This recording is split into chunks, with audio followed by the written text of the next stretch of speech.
G'day folks, today we're having a look at another of the 1980s Matchbox reboxings of their 70s kits, and this is their Spitfire Mk IX, which is kit PK2 in their range.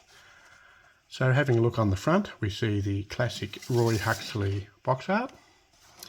On this side we see a representation of what the kit looks like if you were to put it together and put the decals on without any paint. On this end we see something taken from the box art just to give an idea of what's in there. On this side shows it's level 1 difficulty and just some various information, and on the other side that's the same as the other end. So this one's still got a price tag on it with no price. And on the back, again, they don't have windows, these ones, but it's just got the two images of what the two colour schemes are. Both Royal Air Force, one being a Polish Air Force, examples of the Mk IX in the green and grey post-41 colours. Now this one was taped both sides. I'm not sure if that's original or someone has done it before it came to me, but I cut one of them open just before to have a quick look, and if that was original then that's the first time that this kit has been opened. Now, opening her up again for the second time to have a look at what we have inside.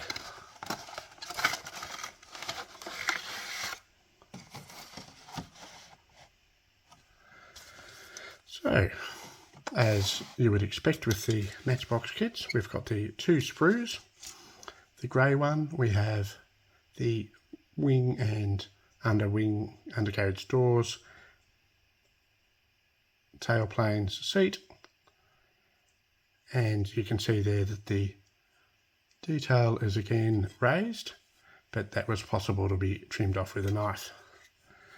And the underside, quite basic, but it's got everything that you need to make a quick and passable example.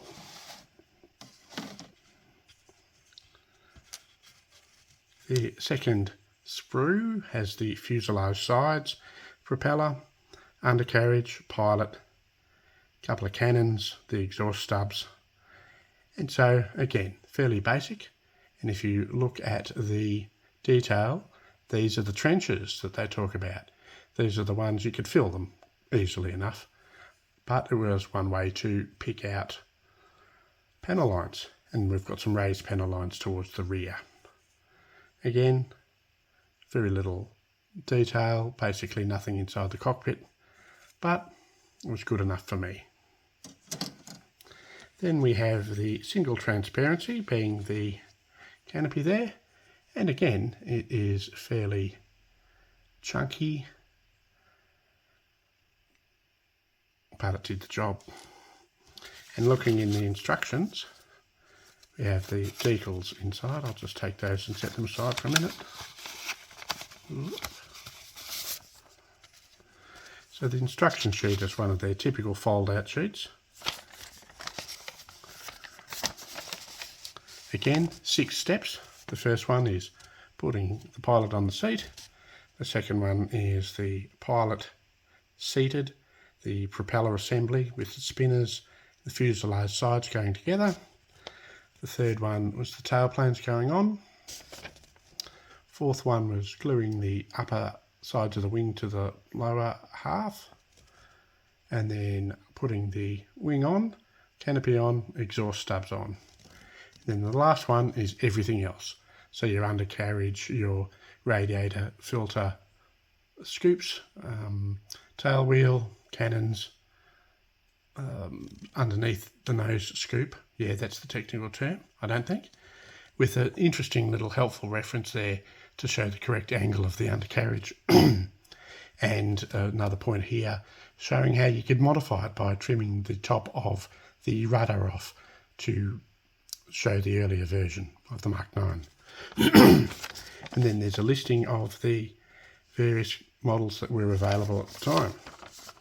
Then on the back we've got the paint layout, what paints were needed, and the instructions there, and how to put the decals on. On the back, these are the things that you paint in different colours, and it shows you how, and just a little bit more of the information about their aeroplane in different languages. Then we look at the decal sheet. Again, it's a European 41 and on grey and green coloured aircraft, so the markings are appropriate for them, of course. I'm not too sure about the accuracy of the red there. It is a little more red in natural light, but still it's got a bit of an orange hue, and the centres are pretty close, but not quite centred. The sky blue rear fuselage band and the squadron and individual aircraft code are picked out there. This one's got the Polish markings that go on the nose, and very similar for the other example. And it's got the Spitfire Mk IX decal, which is what you would have seen and been able to put on the stand, although this one, like all of these reboxings, didn't come with the stand. So putting them down there like so. Again, so it's quite a basic kit, but it's one that I had a lot of fun with over the years, and I look forward to having a go with this one sometime again in the future. So thanks again, folks, and enjoy.